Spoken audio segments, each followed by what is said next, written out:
Clarence Lam. I'm one of the only physicians in the Maryland General Assembly and also the only doctor in the state Senate. A lot of the issues that I've been working on are healthcare related, and I have a lot of legislation that I've introduced to help improve access to healthcare, particularly for folks who are in need.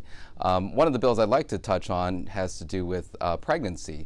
And one of the things that we found out is that pregnancy is actually not a qualifying life event for people to enroll in health insurance.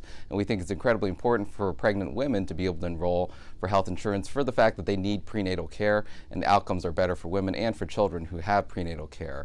And so we filed legislation that's moving through the General Assembly to allow women to sign up for health insurance if they don't already have it and they become pregnant. Another issue that we're working on is making sure that we help address the opioid crisis. One thing that we've filed through the General Assembly is legislation to improve access to those who need naloxone.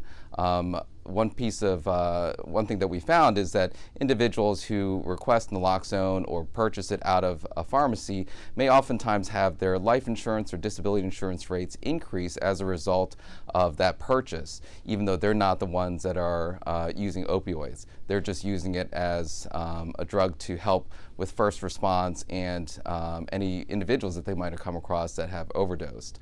And so we think this is a good program to allow bystanders and good Samaritans to carry naloxone, but we don't want to have their life insurance rates or disability insurance rates go up.